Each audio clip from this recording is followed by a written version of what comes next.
7 a.m. That's the kind of campfire we've got burning. There's the airfield. Damn! The 29th of June, the SBU Special Operation Web continues. 2 airfields with strategic aviation have been blown up. Planes are burning. I almost crapped myself. Something's burning in the center. That's the arsenal of the Missile and Artillery Directorate of the Russian Ministry of Defense burning. The ammunition depots of the Russians in the Bryansk region have been blown up. And this is a new special operation by the GUR. Boom! A column of smoke. It was so strong that even all the walls in our house shook. Bada boom, yeah!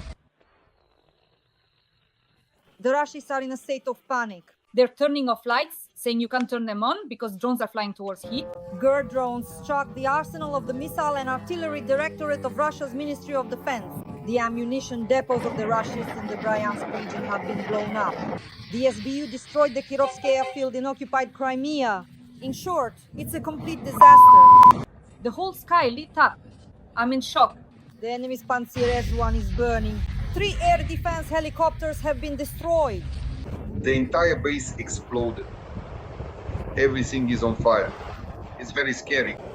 We'll discuss all this with the well-known military analyst Roman Svitan right now. They should have lifted us up somehow by now. Friends, boom, bada boom. The Russians' walls were shaking. More than 200 drones attacked Russia. A military airfield was attacked. Strategic bombers that attack Ukraine were damaged, as well as depots with FABs, CABs, and cruise missiles.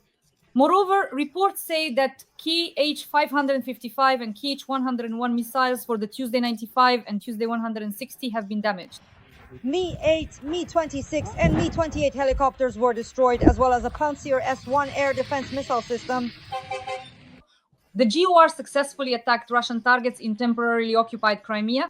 Air defense systems, naval vessels, and a helicopter came under attack. 13 Russian radar stations were hit. 3 drones arrived during the night. We barely managed to get out of there. What do we know about this? We will discuss all of this with the well-known military analyst Roman Svitan. Roman Grigorievich, welcome. Thank you. Glad to be here. I wish everyone good health. Dear audience, please like this video and write a few kind words in support of Ukraine in the comments. Roman Grigorievich, how many bombers were damaged? Because according to the information I have, there were several bombers there and 1 Il, which delivered the missiles. Here's what they write. In the morning, an Il-76 arrived at the base, likely delivering a new batch of Ki H-101 missiles. There were 3 Tuesday 95 milliseconds and 2 Tuesday 160S present. What can you say about this? Well, they were definitely damaged. The question is, to what extent? Why more? There was a large-scale attack, and it was carried out by drones, most likely by a missile.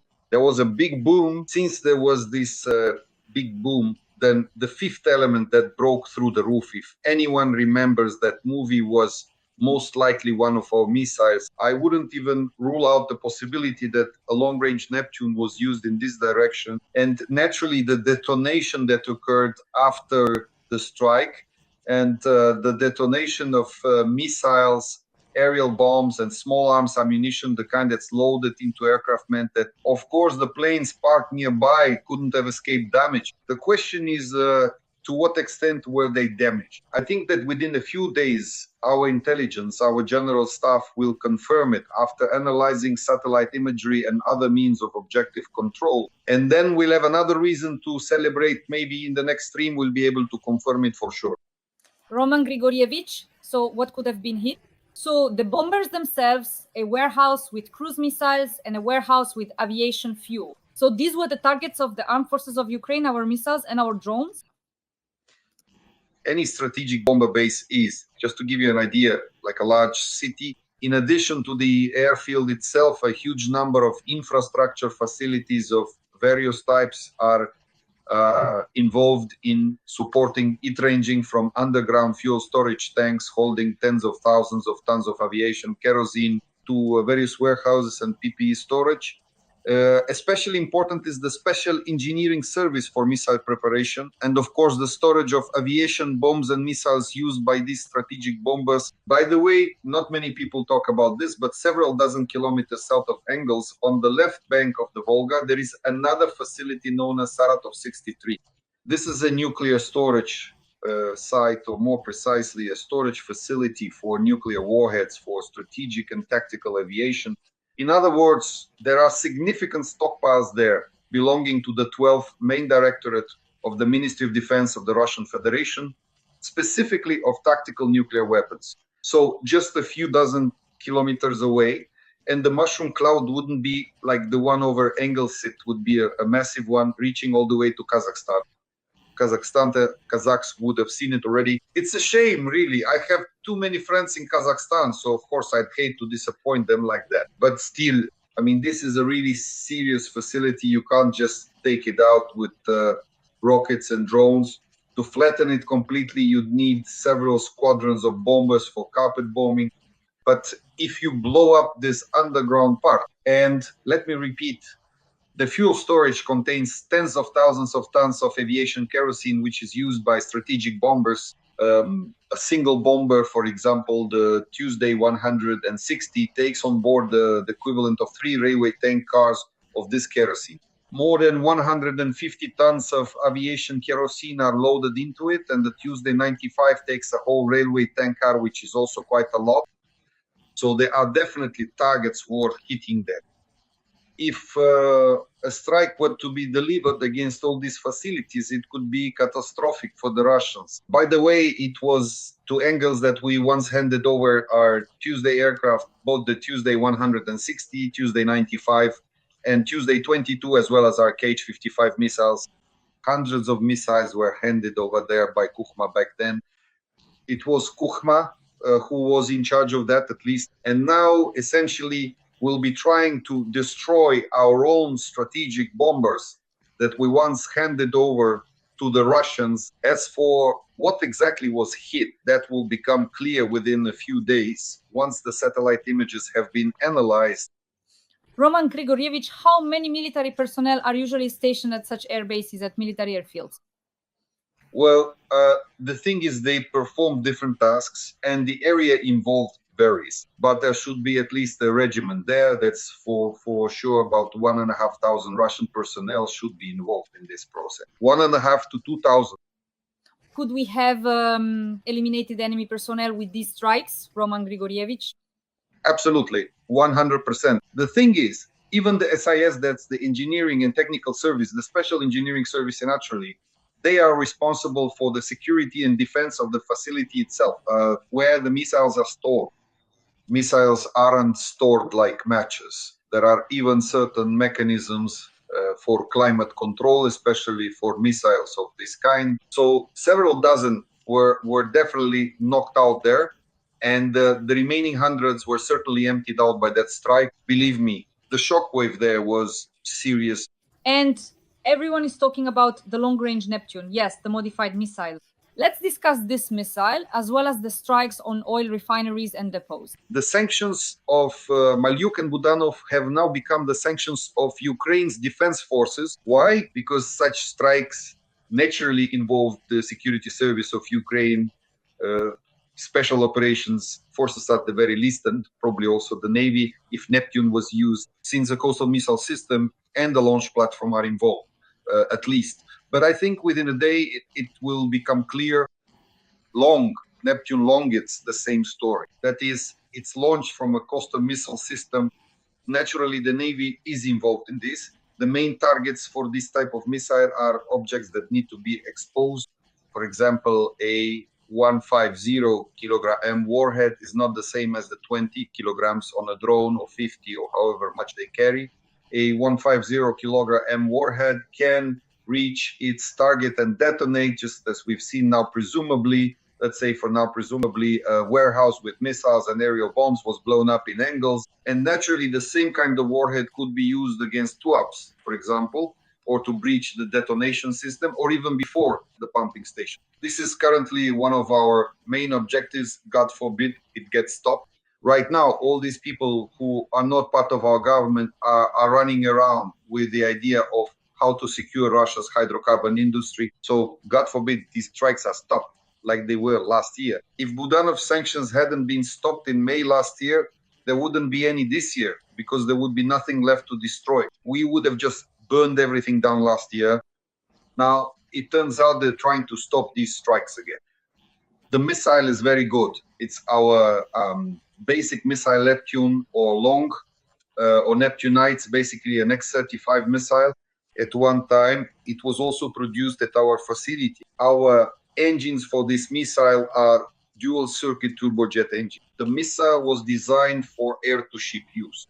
That's its main purpose. In other words, it's an anti-ship system.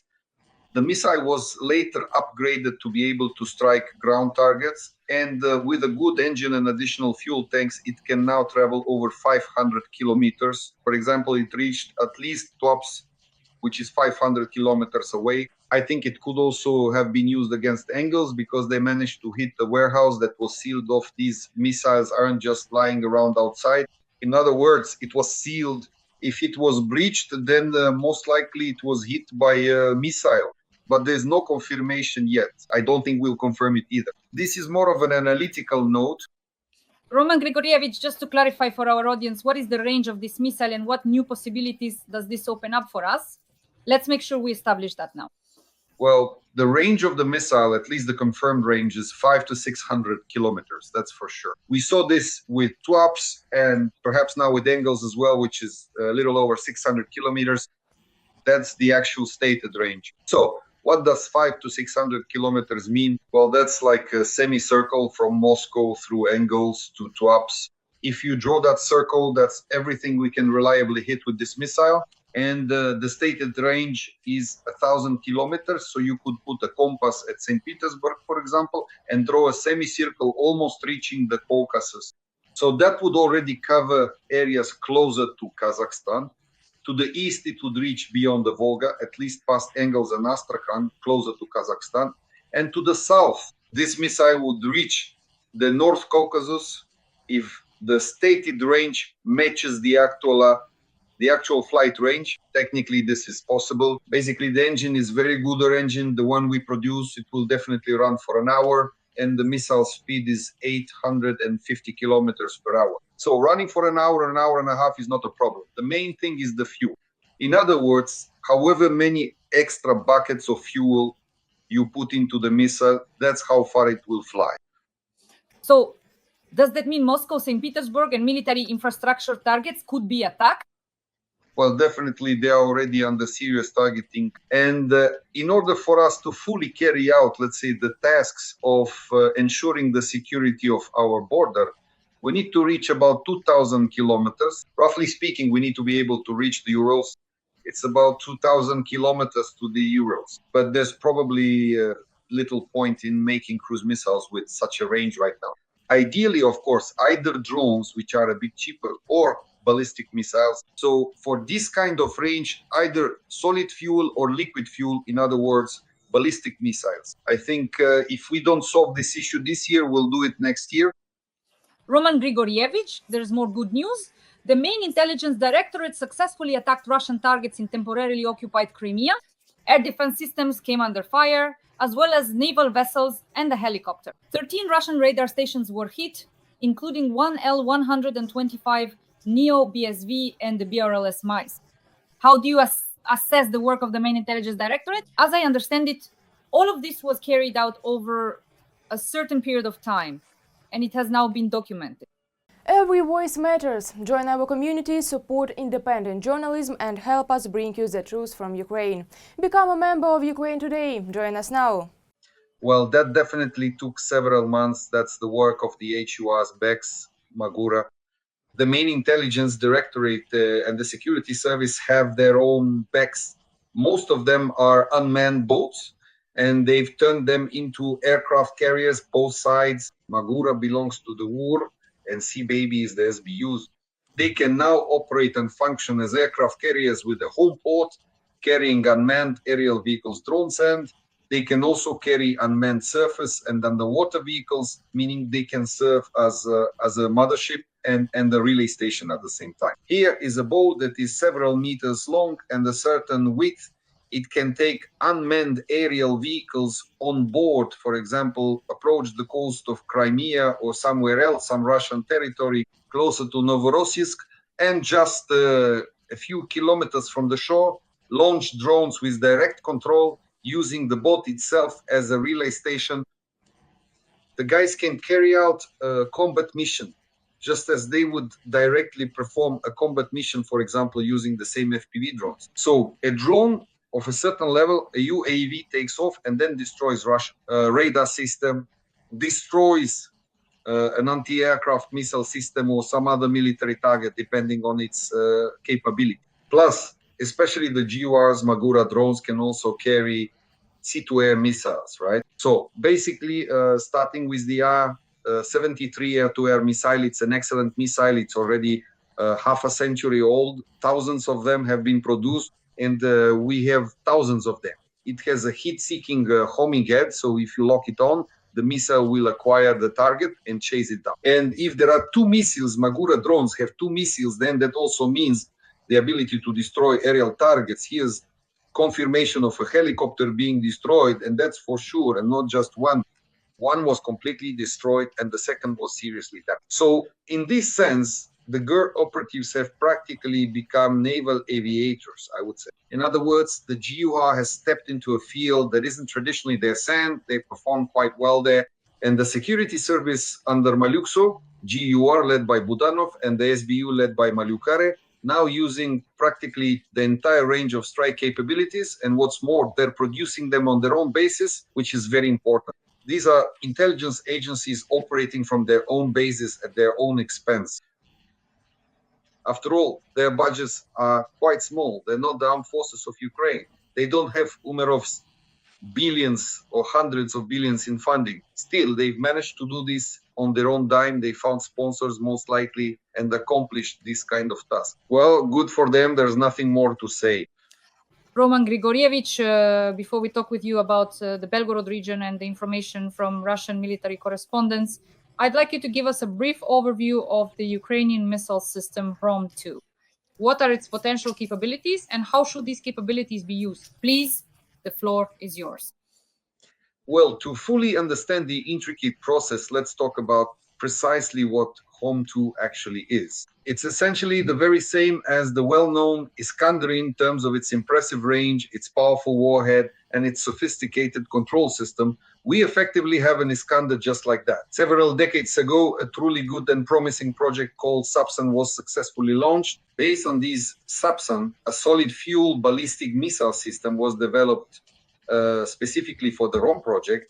And naturally, this project produced results. In other words, the work on this project paid off. ROM 1 and ROM 2 now exist with a range of 300 kilometers. We developed it and sold it to the Saudis using Saudi money, by the way, including the technical documentation. However, most likely the intervention of our partners allowed us to at least get the technical documentation back, and maybe even some of the launchers and possibly even some of the missiles as well. So you could say, what is HOTU? It's basically the same as the Iskander. 500 kilometers Moscow to Erupts, that's the 500-kilometer range. So if there are enough ballistic missiles, then Rublevka, remember, who we once talked about, these Rublevka Zeskots would be better off getting as far away as possible from those bathhouses where the main decisions for further military actions in Russia are made.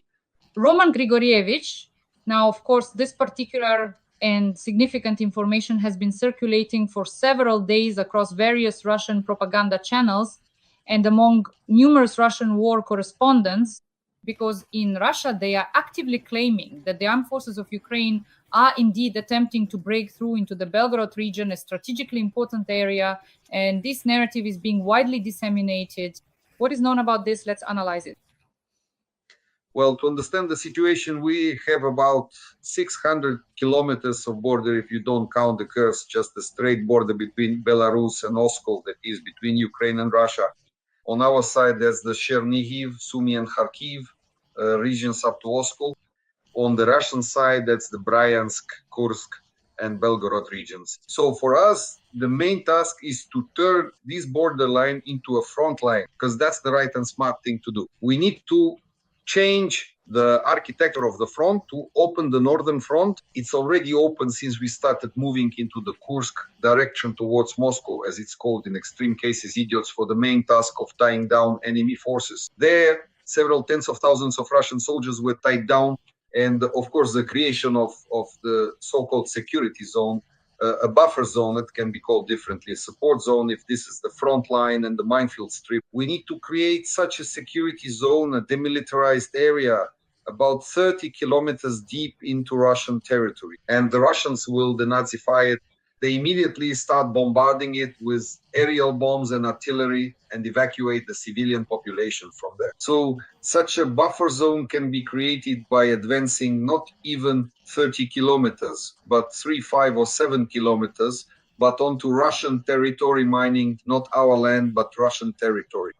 If you lay a few 100,000 of those mines, they'll be digging them out for 100 years, if they even bother at all. And naturally, army artillery with a range of 25 kilometers will add to the creation of such a buffer zone, extending it up to 30 kilometers.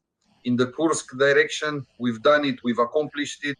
The only retreat, as we've already discussed, was practically catastrophic because the decision to withdraw and set up defensive positions was made too late. What we're doing now in the Belgorod region is essentially the same kind of operation, only not as deep, without an operational breakthrough. It's a tactical operation involving an incursion and the creation of this kind of buffer zone on Belgorod territory, taking up the best, most advantageous defensive positions. The thing is, there's a difference in elevation. This is the so-called central Russian upland. The difference in height is about 50 to 70 meters. Between, well, just so you understand, between the hills, right?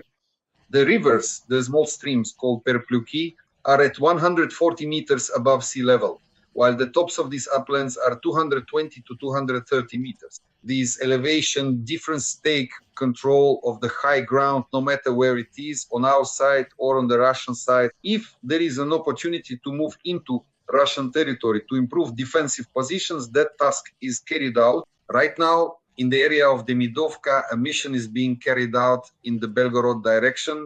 Well, the first issue, of course, is the creation of such a buffer zone. And the second issue is to try to intercept the Russian reserves, which will now be freed up from the Kursk direction as we withdraw along the borderline and will be redeployed to the Eastern Front. The goal is to prevent them from reaching the Pokrovske direction because they have about 2 divisions there. Almost 30,000 Russian troops could now be transferred from the Kursk direction to the Eastern Front. So they will be passing somewhere nearby, or rather through the Belgorod region. In order to intercept them, I think that's why such pressure is now being created in the Belgorod area. At least for now, there is a positive trend. Of course, we can't discuss tactical matters, even if we knew them. Well, you can't broadcast tactical information on air. But really, I think in a week, we'll talk about the results of this tactical operation. The Russians claim to have allegedly shot down an F-16 over the Sumy region. The Air Force has already debunked this fake. And what does Andriy Demchenko say? The Russians are storming the Sumy region border on ATVs. New information psychological operations are destroying their groups. What do you say, Roman Hryurovich? Well, they got scared by the information that came out a few days ago. There was a really good video sequence of F-16S being used over Sumy. Naturally, the Russian information psychological operations responded differently. They actually acted correctly from a logical standpoint. They handled it properly. Our own CPD and CIPSO teams should take note of this as well. After all, FSB or KGB officers have been conducting these psychological special operations for 100 years. They had to carry out such an information psychological operation because the appearance of F-16S practically at the line of contact really put pressure on the Russians. Combat missions were being carried out at extremely low altitudes, most likely involving the release of certain munitions below the radar horizon of Russian air defenses. So naturally, no one could reach them. And this really hit the Russians in that direction. Naturally, they needed to counter this information. So they came up with another information psychological operation, claiming they had shot down an F-16 in that direction. Believe me, no one shot anything down. Well, I have friends, a good number of friends who would have shared information if anything had happened. I can say with confidence, no one shot anything down. The guys are operating along the entire line of contact, both on F-16S and Mirages. They have already started carrying out combat missions in those directions where it's possible. based on the density of enemy air defenses and our own ability to cover these aircraft. Reuters reports that Donald Trump continues to claim that Ukrainian troops are encircled in the Kursk region, even though the CIA provided the White House with contrary information as early as last week. Roman Grigorievich, why does Donald Trump use and spread disinformation and fake news from Russian propaganda and the Russian military? Well, I would like to give a certain specific message on air, well, half of it at least, God's doom. So first, finish drawing it yourself so that I don't have to swear too much. So this so-called due of God in the eyes of Trump was organized by Putin. And for what purpose? Well, in order to create certain pressure on the Ukrainians is the same IPSO, an information psychological special operation in which the top leaders of states are involved. This is a serious operation. For what purpose? In order to give primarily the Russian population, and of course Trump regarding Ukraine a chance to try to suppress, to paint some alternative picture of the real events happening on Kursk soil. We are holding Kursk land, no one is encircled there, we are holding it. And the withdrawal, yes, there was a withdrawal, indeed a belated retreat. If a month and a half ago, as we said, there had been an organized withdrawal, then it would have been a controlled retreat to defensive line. But this was a route still on the defensive lines located on Russian territory. That's the difference we're talking about. The Suja River in Kursk, well, in the Kursk region, there's a river called Pereplivka, but its elevation above sea level is about 100 to 140 meters. Nearby, further south, the elevation is already around 220 meters. So here there's at least a 50 to 70 meter difference in elevation. And this is Kursk land. And on these heights, our units that withdrew from the Suja direction have taken up positions. And at the moment, no one intends to retreat any further. Naturally, the Russians need to show that they are surrounded there, that everything is lost. Boss, the client is leaving, the cast is coming off, everything is lost, and so on and so forth. They're trying to cut us off, but they're still very far from encircling us. It's simply unrealistic because this ridge runs along the borderline. And of course, the presence of our troops on Kursk land, I don't think we'll be leaving from there. There's a good defensive line there. And the Russians who are trying to cut off our direction are stuck in the Basovka area. So yes, this is the Sumy region, meaning Sumy territory, and it's just a few kilometers from the borderline, nothing more. They're trying to somehow break through to cut off the supply to this group. But in the information space, to somehow ramp up the pressure, well, Putin has thrown out some sweet talk, let's put it mildly, aimed at Trump, and now Trump is mirroring it. What else can he do? Right now, he's tied to Putin, to his non-involvement in that adventure they started together with Netanyahu in the Middle East. Once again, there are strikes against the Houthis, against Gaza, against Lebanon, against Syria. Naturally, if the Russians decide to make their voice heard there, it definitely won't end well for anyone. Most likely, strikes against Iran in the Middle East are ahead, and Trump has been drawn into this. And now he has nowhere to go. Well, Witkoff got him involved. After all, he's such a great Israeli-American or American-Israeli. And the final part of our conversation today, Roman Grigorievich, is that President Zelensky has confirmed that Ukraine has agreed to a mutual cessation of strikes on energy infrastructure. Moreover, Ukraine will prepare for the US a list of targets that Russia should not strike. This list will be presented at the next round of negotiations in Saudi Arabia. There, energy infrastructure and civilian infrastructure are considered very broad concepts, Zelensky explained. Roman Grigorievich, let's discuss this. Well, let's put it this way. It wasn't Ukraine that agreed, it was Zelensky who agreed. It was the partisans who struck Russian targets, burned them down, and they will keep burning them. But you can't force the partisans to just stop their combat actions on command. You just can't. They will continue to set fire to Russian oil refineries of various levels with their own means of attack. So to say that Ukraine agreed, I wouldn't be so categorical about that, at least. Let them speak for themselves. That is, they can speak for themselves, so to speak, but that's all. So this needs to be clarified right away, that's why. Because Russian oil refining facilities of all kinds will continue to burn, maybe not with the same intensity, and it might be presented a bit differently, not as actions by, say, the Ukrainian Defense Forces, but as the work of local underground groups of various levels. I think that this kind of work by our informants, by the way, could be just as effective as the current actions of the Ukrainian Defense Force. Believe me, tens of millions of Ukrainians will definitely not stop fighting for their land, for their sovereignty, for their territorial integrity. And as for the several million residents of Donetsk, Luhansk, and Crimea, simply won't be able to turn them around. Dear audience, please like this video. Write a few kind words in the comments to support the armed forces of Ukraine. Share your thoughts about the situation as a whole. The well-known analyst Roman Svitan, Roman Hrajhorovich, thank you, and as always, see you next week. Goodbye.